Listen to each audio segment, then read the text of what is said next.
नमस्कार, बहुत स्वागत अनादि टीवी देख रहे हैं आप। मैं हूं आपके साथ गुंजन सिंह लोधी। भोपाल नगर निगम ने ठोस अपशिष्ट प्रबंधन नियम 2026 को लागू करने का निर्णय लिया। अब हर घर में 4 डस्टबिन रखना अनिवार्य होगा। गीला, सूखा, सैनिटरी और साथ ही घरेलू हानिकारक कचरा अलग अलग रखना होगा। और इतना ही नहीं, यदि किसी आयोजन में 100 से ज्यादा लोग शामिल होते हैं तो उसके लिए 3 दिन पहले नगर निगम से अनुमति लेना भी जरूरी होगा। नियमों का पालन करने पर 150% तक जुर्माना लगाया जा सकता है। साथ ही भोपाल नगर निगम आयुक्त संस्कृति जैन का दावा है कि इन नियमों से आदमपुर खंती में पहुंचने वाले कचरे की मात्रा में 50% तक कमी लाई जा सकती है। वही सवाल अब ये उठ रहा है कि जब मौजूदा सफाई व्यवस्था ही पूरी तरह प्रभावी नहीं है, तब इतने सख्त नियमों को लागू करना कितना व्यावहारिक होगा। क्या ये नियम भोपाल को स्वच्छ और आधुनिक शहर बनाने की दिशा में ऐतिहासिक कदम है, या फिर आम नागरिकों और छोटे आयोजनों पर अतिरिक्त बोझ साबित होंगे? और क्या अन्य नगर निगम भी इस मॉडल को अपनाएंगे? इसका जायजा लेंगे, पहले रिपोर्ट देखते हैं।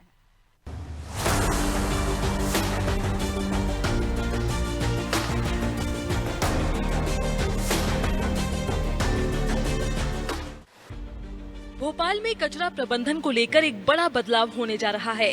नगर निगम परिषद ने केंद्र सरकार के ठोस अपशिष्ट प्रबंधन नियम 2026 को लागू करने का निर्णय लिया है। इन नियमों के तहत अब प्रत्येक घर, आवासीय परिसर, व्यावसायिक संस्थान, होटल, बाजार और धार्मिक स्थलों को कचरे का वैज्ञानिक तरीके से पृथक्करण करना अनिवार्य होगा। यह कदम शहर को स्वच्छ और पर्यावरण अनुकूल बनाने की दिशा में महत्वपूर्ण माना जा रहा है, लेकिन इसके साथ कई नई जिम्मेदारियां भी नागरिकों पर आएंगी। नए नियमों के अनुसार हर घर में 4 अलग अलग डस्टबिन रखना आवश्यक होगा। इनमें गीला कचरा, सूखा कचरा, सैनिटरी कचरा और घरेलू हानिकारक कचरा अलग अलग जमा करना होगा। यदि कोई संस्था या आयोजक 100 किलोग्राम से अधिक कचरा उत्पन्न करता है और उसका पृथक्करण नहीं करता, तो उस पर निर्धारित शुल्क के साथ 150% तक अतिरिक्त जुर्माना लगाया जाएगा। इतना ही नहीं, जन्मदिन, धार्मिक आयोजन, सामाजिक कार्यक्रम या पारिवारिक समारोह में यदि 100 से अधिक लोग शामिल होने वाले हैं, तो आयोजन से 3 दिन पहले नगर निगम से अनुमति लेना अनिवार्य होगा। इससे बड़े आयोजनों के दौरान उत्पन्न होने वाले कचरे के बेहतर प्रबंधन की उम्मीद की जा रही है। नगर निगम आयुक्त के अनुसार आदमपुर खंती में प्रतिदिन लगभग 850 टन कचरा पहुंचता है। यदि बड़े पैमाने पर स्थानीय स्तर पर कचरे का निपटान किया जाए, तो लैंडफिल में जाने वाले कचरे की मात्रा लगभग 50% तक कम हो सकती है। इसके लिए बल्क वेस्ट जनरेटरों का पंजीकरण, कचरा वाहनों की डिजिटल ट्रैकिंग और शिकायत निवारण प्रणाली भी लागू की जाएगी।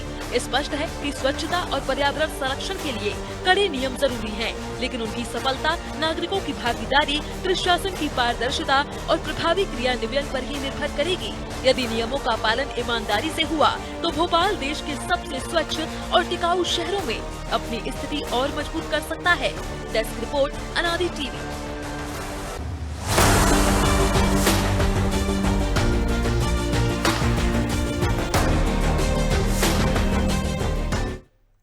तो देखिए, अगर बात करें हम भोपाल के नगर निगम की, तो जहां पर नियम तो काफी ज्यादा सख्त कर दी गए, लेकिन जो व्यवस्थाएं हैं वो काफी ज्यादा ढीली हैं। और इसके साथ ही अब ये नियम भोपाल को स्वच्छ और आधुनिक शहर बनाने की दिशा में एक बड़े स्तर पर काम करने की कोशिश कर रहा है। लेकिन सवाल यहाँ ये उठता है कि आम नागरिक क्या वाकई इन नियमों का पालन कर पाएंगे, या छोटे आयोजनों पर अतिरिक्त बोझ ये साबित नहीं होगा क्या? अब देखिए, नगर निगम भी इस मॉडल को लेकर के अपनाएगी, और उसके साथ ही जो भोपाल के अलग अलग इलाके हैं जहां पर बहुत ज्यादा गंदगी देखी जाती है, उसको भी स्वच्छ करने का प्रयास किया जाएगा। लेकिन अभी से आम नागरिकों के लिए इतनी बड़ी संख्या में जो सख्ती देखने को मिल रही है, सख्त नियम लागू किए गए हैं, अब इस पर कितनी संख्या में लोग काम कर सकेंगे, ये भी देखने वाली बात होगी। अलग अलग जगह से हमारे साथ हमारे सहयोगी जुड़ रहे हैं, उनसे जानकारी लेते हैं। जबलपुर से सोमनाथ मिश्रा हमारे साथ जुड़ रहे हैं, साथ ही राजधानी भोपाल से हमारे साथ में हमारे सहयोगी रिजवान खान जुड़ रहे हैं। सबसे पहले राजधानी भोपाल के हाल जानना चाहूंगी। रिजवान, अगर बात करें हम राजधानी भोपाल में, तो अलग अलग इलाके ऐसे जहां पर काफी ज्यादा गंदगी देखने को मिलती है, लेकिन आम जनता के लिए इतने सख्त नियम।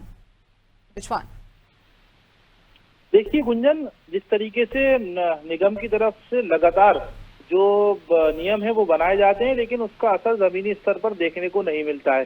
हमने पहले भी देखा था किस तरीके से गीला और सूखा कचरा को लेकर नियम बनाए गए थे, अलग अलग रखा जाए, लेकिन उसके बावजूद हम देखते हैं किस तरीके से मध्य प्रदेश जो राजधानी भोपाल की बात करें तो अलग अलग इलाकों में अलग अलग वार्डों में जो है गंदगियां देखने को मिलती है और बारिश के समय तो काफी समस्याओं का लोगों को सामना करना पड़ता है। इससे लोग काफी परेशान होते हैं और लोग शिकायत भी करते हैं, लेकिन समस्याओं का निराकरण नहीं होता है। कई बार ये बात देखने में आई, भोपाल महापौर मालती राय की अगर हम बात करें, जो जिम्मेदार अधिकारी हैं उनके साथ निरीक्षण करने बारिश से पहले पहुंचती है, लेकिन उसके बावजूद टीम बनाई जाती है, लेकिन कहीं ना कहीं जो कागजों में सिर्फ ये आदेश जो है रहते हैं और जमीनी स्तर पर जो अधिकारी और कर्मचारी क्योंकि अगर हम बात करें काम करें तो वो बिल्कुल नहीं करते हैं। दूसरी तरफ ये जो गीला और सूखा कचरा करने को एक जो निगम कमिश्नर, हालांकि कुछ दिन पहले ही इन्होंने पदभार ग्रहण किया है और अब एक नया आदेश उन्होंने निकाला है, गीला और सूखा कचरा जो है अलग अलग रखा जाए। ऐसे में उन्होंने ये भी कहा है जो 100 लोगों से ज्यादा अगर कोई पार्टी करता है, कोई भी फंक्शन करता है तो उसकी अनुमति सबसे पहले निगम से लेनी पड़ेगी। यानी पहले अब निगम से परमिशन लेनी पड़ेगी, उसके बाद ही जो है आप अपनी यहाँ जो है कोई भी फंक्शन शादी पार्टी का कर सकते हैं, अन्यथा कानूनी कार्रवाई जो जुर्माने की कार्रवाई है वो उनके ऊपर की जाएगी। दूसरी तरफ जुर्माने को लेकर कई बार अधिकारी जुर्माना भी बनाते हैं, लेकिन उसके बावजूद भी लोगों में जागरूकता नहीं है। कई अभियान भी इसको लेकर चलाए गए, जो निगम की जो गाड़ियां हैं वो अनाउंसमेंट करती हैं, लेकिन कहीं ना कहीं कमी जो है पूरे जो निगम के सिस्टम में है वो देखने को मिलती है। और बारिश के समय तो कई नदी जो नाले हैं और जो नालियां हैं वो फंस जाते हैं और परेशानियों का लोगों को सामना करना पड़ता है। जी बिल्कुल, और देखिए परेशानियों का सामना तो करना ही पड़ रहा है, साथ ही गंदगी इतनी जगह अलग अलग शहरों में देखने को मिलती है। जबलपुर से अगर बात करें सोमनाथ, तो जबलपुर में क्या कुछ वहाँ हालात हैं? देखिए बता दें, जबलपुर में भी अगर बात की जाए तो जगह जगह कचरे का अंबार लगा रहता है और पहले पूर्व में व्यापारियों द्वारा डस्टबिन रखी जाती थी और व्यापारियों द्वारा भी जो कचरा है, अलग अलग कचरा, 2 तरह के कचरे, 2 डस्टबिन रखी जाती थी, गीला और सूखा कचरा के लिए। लेकिन आज की स्थिति की अगर बात की जाए तो व्यापारियों द्वारा भी जो बाहर डस्टबिन रखी जाती थी, बड़ी डस्टबिन रहती थी जिसमें दिन भर का जो कचरा रहता था उसमें इकट्ठा किया जाता था, उसके बाद वह जाके एक निर्धारित जगह पे उस कचरे को फेंका जाता था या नगर निगम की गाड़ी आती थी डोर टू डोर कचरा कलेक्शन के लिए तो उसको दिया जाता था। लेकिन आज की स्थिति में देखी जा रहा है तो लगातार कचरे का अंबार लगा है। नगर निगम के कर्मचारियों द्वारा जो आउटसोर्स कर्मचारी, उनका आए दिन विवाद चलता है, कहीं सैलरी नहीं मिलती, कहीं कुछ समस्या, कचरे की समस्या लगातार बनी हुई है। घरों के भी कचरे के लिए इस तरह के लिए नगर निगम ने निर्देश दिए थे, अगर गीला और सूखा कचरा अलग अलग आप रखते नहीं है और जो डोर टू डोर कचरा कलेक्शन के लिए गाड़ियां आती हैं उसमें आपको सूखा और गीला कचरा अलग अलग देना। लेकिन आज की स्थिति में देखा जा रहा है कि पूर्व में नगर निगम के दावे थे कि हम इसमें कार्रवाई करेंगे, जुर्माना करेंगे, लेकिन अभी तक ऐसी कोई स्थिति नहीं आई। लेकिन इस तरह का अगर ये 4 डस्टबिन रखी जाएगी तो और प्रशासन अगर सख्त रहेगा, जुर्माना लगाएगा तो जरूर इसमें सुधार होगा और एक अच्छी पहल है। इस तरह के जो कार्य नगर निगम को जरूर पहले से करना चाहिए था, जो अब होने जा रहा है उसको लेकर काफी है। स्कूल कॉलेज हो, चाहे अस्पताल हो, चाहे होटल्स है, चाहे रेस्टोरेंट, जो कहीं भी इस तरह की जो व्यवस्था बनाई जाएगी ये काफी बेहतर रहेगी। और इसके लिए एक जो बीमारियों का लगातार खतरा बना रहता है, बस्तियों में देखा जाता है कि कचरा है, सड़ रहा है, कचरा कोई उठाने वाला नहीं है, एक ही जगह डंप किया जाता है और नगर निगम द्वारा भी नहीं उठाया जाता। तो इस तरह की ये जो बहुत सारी कमियां हैं उसको दूर किया जाएगा और बीमारियों से भी बचने की इसमें बहुत संभावना बनी रहेगी। बिल्कुल सोमनाथ, ये बेहद ज़रूरी हो जाता है। अगर अपने शहर को स्वच्छ बनाना है तो खुद की ओर से भी थोड़ी पहल करना बेहद ज़रूरी हो जाता है।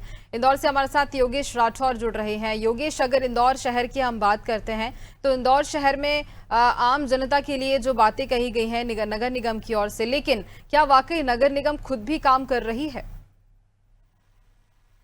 देखो गुंजन, जो बता दें कि जो अभी हम जिस विषय में बात कर रहे हैं वो ये कि किस तरह के को को अलग फैब्रिकेट करके अलग अलग से डिस्पोज किया जाए। तो ये जो नियम है ये इंदौर नगर निगम जब से स्वच्छता नंबर 1 आया तब के बाद से ही शुरू कर दिया गया था कि जो कचरा गीला है वो कौन सी डस्टबिन में जाएगा, सूखा कचरा कौन सी डस्टबिन में जाएगा, जो इलेक्ट्रिक कचरा है, जो बैटरी है, मोबाइल के चार्जर है या इस तरह के इलेक्ट्रिक उपकरण है, डिवाइसेस कचरा है, वो किस में जाएगा। उसके अलावा सैनिटरी जो पैड्स है या जो डायपर या इस तरह की जो चीजें हैं वो किस में जाएगी, दवाई किस में, ये सब अलग अलग है। अभी भी जो कचरा गाड़ी इंदौर में घूमती है उसमें 4 तरह के अलग अलग बॉक्स बने, उनको जिले के अलग, और 2 छोटे बॉक्स हर गाड़ी में पीछे बने हुए, ताकि वो दिखा सके कि सैनिटरी किसमें रखना है। लेकिन चूंकि अब इंदौर में जो हम अभी बात करें कि आम नागरिकों के लिए है, किस तरह से ये सुविधा या किस तरह से इसमें इम्प्लीमेंट किया जा रहा है, तो मतलब केंद्र सरकार ने जनवरी में ये लागू किया था कि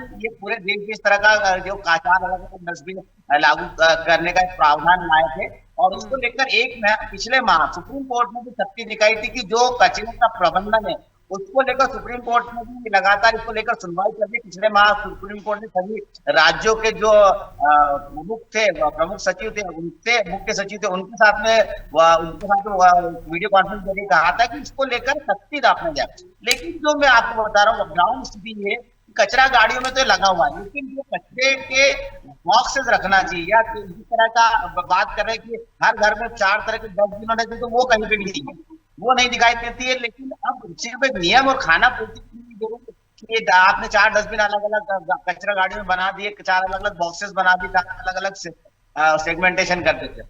लेकिन ग्राउंड स्तर पर इस तरह की कोई भी तैयारियां नहीं है, या इस तरह के ग्राउंड स्तर पर नहीं है। सोसाइटियों में किसी भी तरह का कचरा प्रबंधन को लेकर इस तरह कोई नहीं कि सारा कचरा अलग अलग किया जाएगा, क्योंकि सोसाइटियों में जो कचरा वाहन है वो नहीं उठाते, सोसाइटी का अपना खुद का एक प्रबंधन होता है जो वहां का कचरा लेकर बड़ी गाड़ी में, नगर निगम गाड़ी में डालता है। लेकिन वहां पर इस तरह का कोई सिस्टम नहीं है कि आप पूरे कचरों को अलग अलग वहीं पर करें। वो गीला कचरा अलग करते थे, सूखा अलग करते थे। जो सूखा कचरा उसी में आपका चार्जर, मोबाइल की बैटरियां, डिवाइसेस, जो भी उपकरण के वो चले आते हैं, आपके सैनिटरी पैड भी चले आते हैं, डायपर भी चले आते हैं। एक बड़ा सिस्टम लागू करना पड़ेगा। और अगर सुप्रीम कोर्ट इसमें सख्ती दिखा रहा है तो कहीं ना कहीं आने वाले समय में सभी राज्यों को, और मध्य प्रदेश में इंदौर तो वैसे भी देश में नंबर 1 है, तो अब इसके लिए ये चुनौती की इस तरह से लोगों को जिस तरह से कचरे के प्रबंधन के लिए जागरूक किया था कि लोग कचरा सड़क पर नहीं फेंकेंगे, इसको लेकर अब जागरूकता फैलाना पड़ेगी कि लोगों को सारा कचरा जो है अलग अलग फैब्रिकेट करके अलग अलग तरीके से डिस्पोज करवाना पड़ेगा, तभी इलाज हो सकता है। दूसरा जो मेहमानों को लेकर बात होती है कि अगर किसी घर में, तो ये थोड़ा सा मुश्किल भरा काम हो सकता है कि अगर किसी के घर में मेहमान आए तो वो अलग से सूचना करे। हाँ, अगर कोई कार्यक्रम होता है तो उसके लिए आपको जीवन पर सूचना करे कि हमारे एक आयोजन है, तो उसका कचरा प्रबंधन कैसे किया जाए, उसको लेकर वो अगर स्वयं अगर नगर निगम को करता है या सोसाइटी, तो उसके किस हिसाब से, तो ये जरूर है कि इसको लागू करना पड़ेगा। लेकिन ये लागू नहीं है अभी तक। अगर 4 डस्टबिन अलग अलग सिस्टम बना इंदौर में, किसी ने 8 साल 7 साल से चल रहा है, लेकिन उसको ग्राउंड लेवल पर लागू नहीं किया, हर घर में नहीं इस तरह का प्रावधान या किसी सोसाइटी में भी नहीं है, तो ये लागू करने की जरूरत है। और सख्ती से लागू करने के लिए अगर सुप्रीम कोर्ट अगर कदम उठा रहा है तो आने वाले समय में सभी राज्य शायद इसको लेकर कुछ गंभीरता लेंगे। केंद्र सरकार ने जनवरी का जो नया लागू करने का जो नियम आया उसको लेकर लागू करेंगे, लेकिन इंदौर के लिए ज्यादा मुश्किल भरा नहीं हुआ, क्योंकि ऑलरेडी कचरे सफाई में नंबर 1 है, तो शायद इसको लेकर थोड़ा सा जागरूकता की जरूरत है। और जागरूकता होगी तो ये सारे नियम जो हम अभी आज बात कर रहे हैं कि कैसे मेहमानों के आने पर कचरा प्रबंधन हो, कैसे आपको अलग अलग कचरा फैब्रिकेट करना है, किस तरह से करना है, तो ये थोड़ा सा आसान है। लेकिन इंदौर ने अभी शुरू नहीं किया, इंदौर प्रयास कर रहा है, इंदौर में सारी कवायद शुरू हो चुकी है। और आने वाले समय में जो बहुत जल्दी इंदौर पहला शहर होगा जो इस मामले को लेकर भी शायद अग्रणी हो जाए। उसके लिए प्रयास है नगर निगम के अधिकारियों के, जनप्रतिनिधियों की और जनता की भागीदारी। अगर ये भागीदारी दे तो निश्चित रूप से इंदौर में ये प्रयास शुरू हो जाएंगे और शायद इसको लेकर अन्य राज्य या अन्य प्रदेश इसको लेकर सीख लेंगे। जी बिल्कुल। और देखिए, अगर हम बात करें 4 डस्टबिन की यहाँ बात की जा रही है, रिजवान क्या लगता है आपको, हर घर में 4 डस्टबिन ये पॉसिबल हो सकता है? देखिए गुंजन, ये बहुत बड़ा सवाल है। इसी को लेकर हम कई रहवासियों से भी मैं अभी चर्चा कर रहा था, तो थोड़ा सा मुश्किल भरा होता है। किसी एक घर में हम अभी देखते हैं, जो मैं प्रैक्टिकली बता रहा हूँ, कि अगर एक डस्टबिन है तो वो क्या करते हैं कि एक डस्टबिन में सूखा कचरा रख देते और उसी में ब्लैक कलर का कोई पॉलिथीन में गीला कचरा रख के रख देते। जब वो घर से कचरा कलेक्ट करता है व्यक्ति, तो गीला कचरा अलग डाल देता है, सूखा कचरा अलग डाल देता है, लेकिन डस्टबिन एक ही उपयोग होती है। अब अगर इस तरह की अगर कहीं प्रावधान करना है तो 4 डस्टबिन रखना थोड़ा सा प्रैक्टिकली पॉसिबल नहीं दिखाई देता है। मुझे लगता है मुश्किल बराबर कैसे लागू करना है, कैसे केंद्र सरकार की योजना को लागू करना है, कैसे सुप्रीम कोर्ट के आदेशों का पालन करना है, तो इसके लिए थोड़ा तो मुश्किल भरा है। लेकिन अगर जनता मान ले, अगर जनता सोचे कि हाँ हमें 4 डस्टबिन अलग अलग रखना है, क्योंकि ये प्रावधान 7-8 साल से लगातार इंदौर में चल रहा है, ऐसा नहीं कि नहीं है, 4-7 साल से लगातार हर अलग अलग कलर की आपको डस्टबिन इंदौर में दिख जाएगी, येलो दिख जाएगी, ग्रीन दिख जाएगी, रेड दिख जाएगी, ब्लू दिख जाएगी। तो ये प्रावधान तो इंदौर में है, जनता ने उसको अभी एक्सेप्ट नहीं किया है। जनता को एक्सेप्ट करने के लिए कहीं ना कहीं नियम खड़े करना पड़ेंगे। अगर इस तरह का अगर कोई नियम तोड़ता है तो उसके खिलाफ सख्त पेनाल्टी लगाई गई तो शायद ये एक बार माना जा सकता है कि जनता इसको कहीं ना कहीं अडॉप्ट करेगी और कहीं ना कहीं इस तरह की चीजें मतलब जो बिल्कुल योगेश, जनता को इस चीज को एक्सेप्ट करना भी बेहद जरूरी हो जाता है, क्योंकि अगर अभी 2 डस्टबिन की बात की जा रही थी, एक नीली और एक लाल और एक हरी डस्टबिन की बात की जा रही थी, उसी को एक्सेप्ट करने में अभी जनता को बहुत टाइम लगा। और अब बात की जा रही है 4 डस्टबिन की।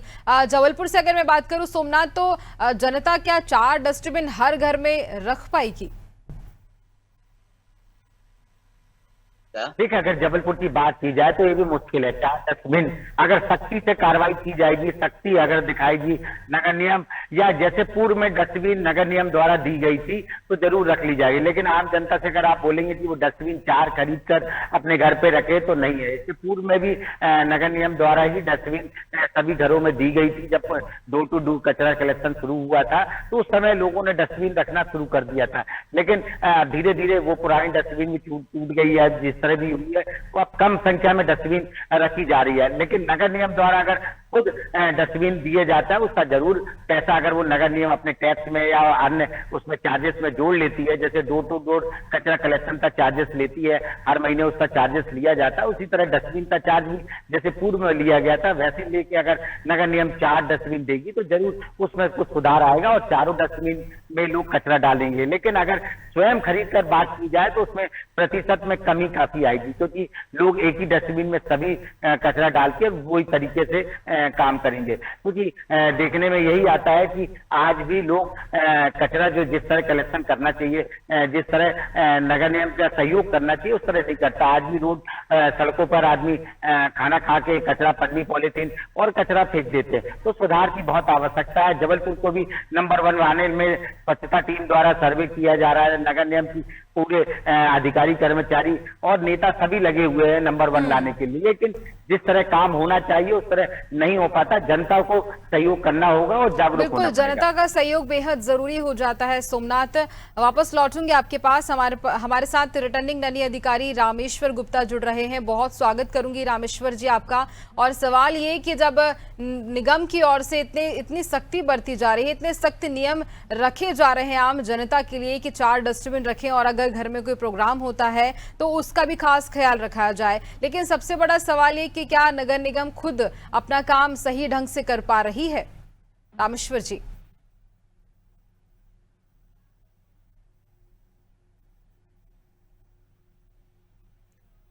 रामेश्वर जी, आपको आवाज आ रही है?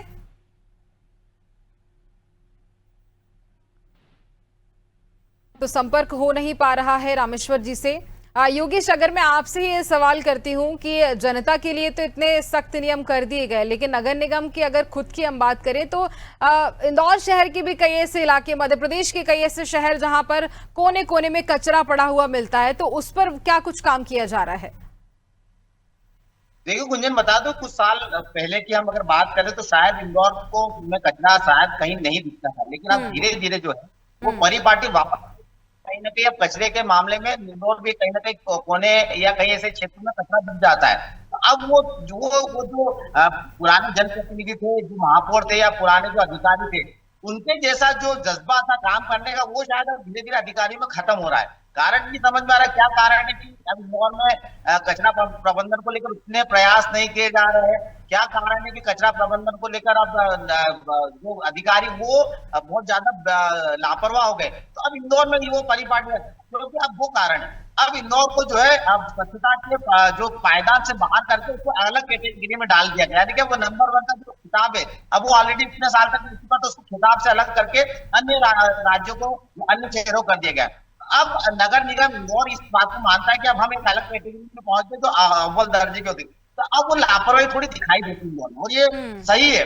बिल्कुल। सोशल मीडिया नगर पे निगम की ओर से लापरवाही देखने को मिलती ही है योगेश। किसी भी शहर की बात की जाए, बात अगर हम इंदौर की करें, जबलपुर की करें या भोपाल की करें, किसी भी जगह पे अगर हम बात करते हैं तो कहीं ना कहीं थोड़ी ना थोड़ी लापरवाही देखी ही जाती है। नगर निगम कर्मचारी अमित मेहरा हमारे साथ जुड़ रहे हैं। अमित जी, बहुत स्वागत अनादि टीवी पर आपका। और सवाल ये कि जब आम जनता के लिए इतने सख्त नियम कर दिए गए हैं लेकिन नगर निगम खुद भी लापरवाही करती है। अमित जी। नमस्कार मैम जी मैम, चाहे नगर निगम जबलपुर हो या इंदौर हो, विभाग तो लगातार अपना प्रयास कर रहा है कि हमारा शहर कितने सुंदर हो, स्वच्छ हो, साफ हो।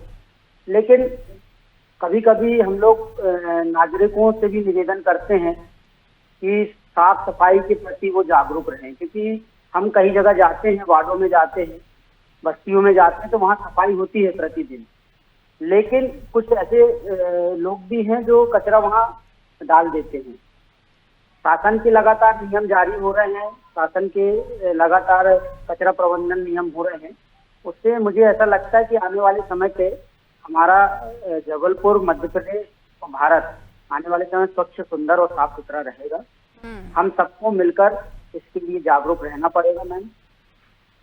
और जो नियम है, गीला कचरा, सूखा कचरा, सैनिटरी कचरा और घरेलू कचरा, ये सारे जो नियम हो रहे हैं, इससे कहीं ना कहीं कसावट होगी और हमारा शहर साफ सुथरा रहेगा। बिल्कुल। और देखिए, अगर बात करें हम तो नगर निगम के साथ साथ आम जनता का सहयोग भी यहाँ बेहद जरूरी हो जाता है अपने शहर को, अपने राज्य को स्वच्छ बनाने के लिए। खैर, इस खास चर्चा के लिए आप सभी का बहुत धन्यवाद।